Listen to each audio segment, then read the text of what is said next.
Sinais da vinda de Cristo.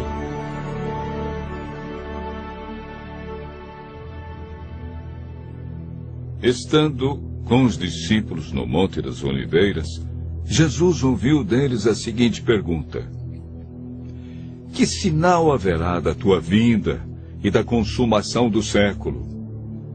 O mestre, então, enumerou vários sinais indicadores do seu retorno à terra. Alguns sinais destes apresentados tiveram cumprimento inicialmente em Jerusalém e serviram como maquete ilustrativa dos acontecimentos do fim. Outros sinais, porém, estão se cumprindo agora, em nossos dias. Todos os dias lemos e ouvimos nos jornais, rádio e televisão inúmeros acontecimentos. São várias as tragédias: terremotos, chacinas, roubo, enganos, crianças abandonadas, doenças, fome, guerras. O que diz a Bíblia sobre esses acontecimentos?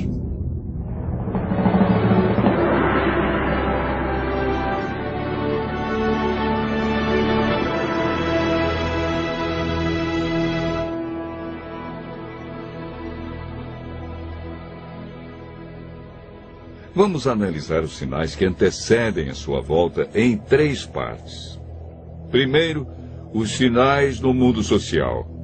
Segundo, sinais no mundo natural. E, por último, sinais no mundo religioso. Os sinais no mundo social estão descritos em Mateus 24, versos 6, 7 e 10.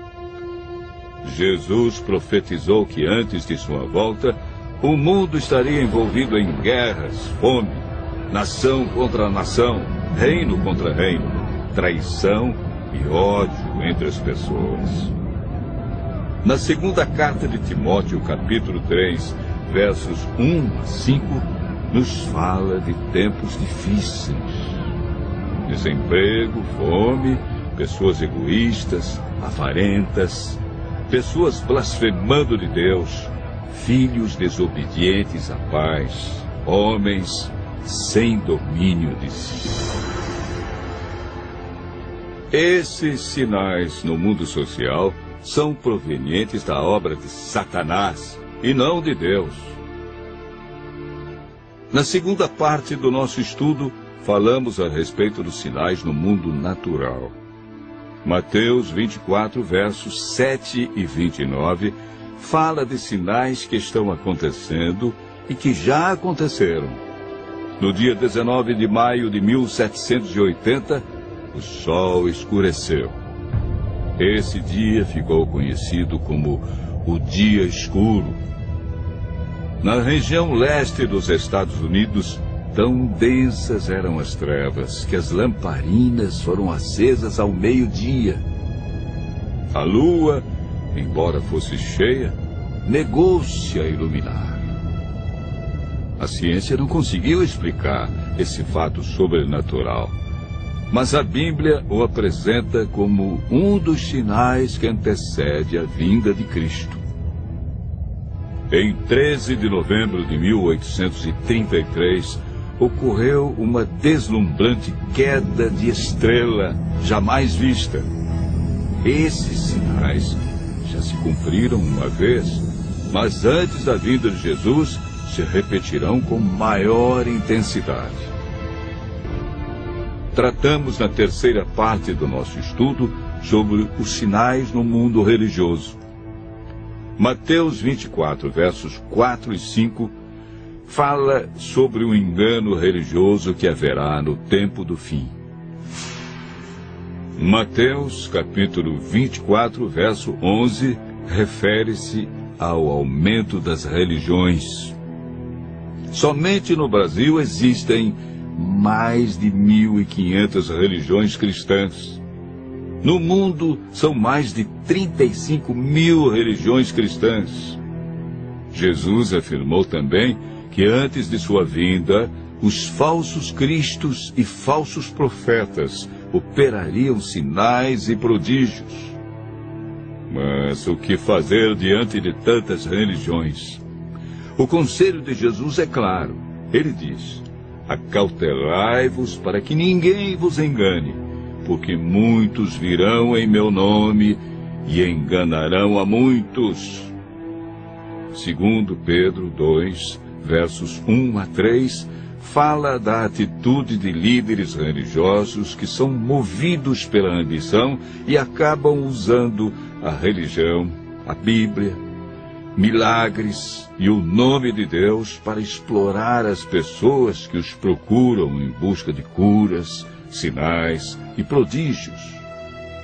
Outro sinal no mundo religioso é encontrado em Mateus 24, verso 14. Apresenta o sinal de Deus, que indica que o fim realmente chegou. Esse sinal é a pregação do Evangelho do Reino em todo o mundo. O apóstolo Paulo nos fala em Gálatas, capítulo 1, verso 6, de um outro evangelho que parece ser bíblico, mas não é. Esse evangelho é o falso evangelho de Satanás, pois este sabe que pouco tempo lhe resta e está empenhado em difundir os seus terríveis enganos. O que devemos fazer para não sermos enganados diante de tantas religiões? Em 1 João, capítulo 4, verso 1, encontramos a resposta. A Bíblia nos orienta a provar se os espíritos provêm de Deus ou não, ou seja, comparar. Aquele que quiser fazer a vontade de Deus deve comparar a doutrina da Bíblia com aquilo que outros ensinam.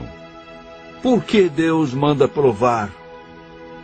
De acordo com Mateus 7, verso 15, o engano vem parecendo verdade. Vimos que os sinais preditos por Cristo estão todos se cumprindo, indicando que em breve todo o mal do universo terá seu fim. O que está faltando para Jesus voltar? Primeiro motivo: o Evangelho verdadeiro precisa ser levado a todo mundo. Segundo, Jesus está a cada dia dando mais oportunidades. Ele é paciente e espera uma decisão de cada um de nós ao lado da verdade. Lucas 21, verso 28, declara que, ao começarem estas coisas a suceder, exultai e erguei a vossa cabeça, porque a vossa redenção se aproxima. Continue ouvindo a voz de Deus. Em breve, vamos contemplar Jesus vindo sobre as nuvens do céu com poder e grande glória.